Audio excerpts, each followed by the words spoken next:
السلام علیکم دوست، آج میں پیش ہوا ہوں آپ کے ساتھ حضرت یوسف علیہ السلام کی زندگی کا ایک واقعہ۔ حضرت یوسف علیہ السلام اسلامی روایت میں ایک قابل احترام شخصیت ہے جو اپنے غیر متزلزل ایمان اور محبت کے وقت لچک کے لیے مشہور ہیں۔ یہاں ان کی زندگی پر مبنی ایک کہانی ہے۔ قدیم سرزمین کنعان میں حضرت یوسف علیہ السلام ایک شریف خاندان میں پیدا ہوئے۔ چھوٹی عمر سے ہی اس نے قابل ذکر حکمت اور تقوی کا مظاہرہ کیا، جس کی وجہ سے وہ اپنے خاندان اور برادری کی تعریف کرتے تھے۔ تاہم اس کی نیک خصوصیات نے اس کے بھائیوں کی طرف سے حسد اور ناراضگی کو بھی اپنی طرف متوجہ کیا، جو اس کی پسندیدہ حیثیت سے حسد کرنے لگے۔ ایک دن انہوں نے اس کے خلاف سازش کی اور اس کی موجودگی سے خود کو چھڑانے کی سازش کی۔ انہوں نے حضرت یوسف علیہ السلام کو گھر سے دور بیابان میں چھوڑنے کا منصوبہ بنایا۔ وہ اسے جھوٹے بہانے لے گئے اور اسے صحرا میں پھنسے ہوئے اس امید پر چھوڑ دیا کہ وہ ہلاک ہو جائے گا۔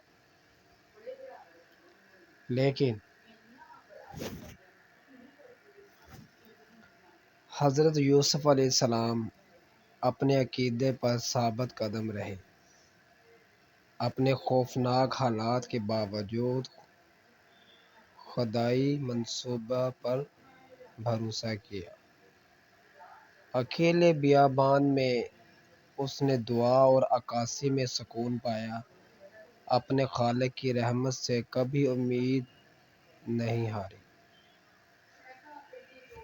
درِ اثنا اس کے بھائی گھر واپس آئے اور اپنے والد کو دھوکہ دینے کے لیے ایک کہانی گھڑی اور دعویٰ کیا کہ حضرت یوسف علیہ السلام کو ایک درندے نے کھا لیا ہے۔ ان کے والد دل شکستہ اپنے پیارے بیٹے کے کھو جانے پر ماتم کرتے تھے۔ کئی سال گزر گئے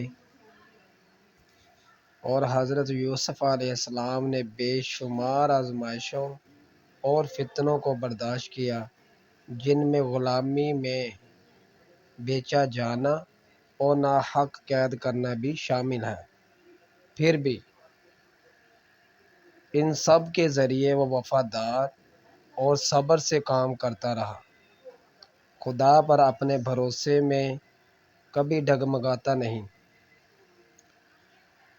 بالآخر معجزاتی واقعات کے ایک سلسلے کے ذریعے حضرت یوسف علیہ السلام نمایاں ہوئے اور اپنے خاندان کے ساتھ دوبارہ مل گئے، بشمول وہ بھائی جنہوں نے اس سے غداری کی تھی۔ بدلہ لینے کی بجائے اس نے ہمدردی اور معافی کی خوبیوں کی مثال دیتے ہوئے انہیں معاف کر دیا۔ آخر میں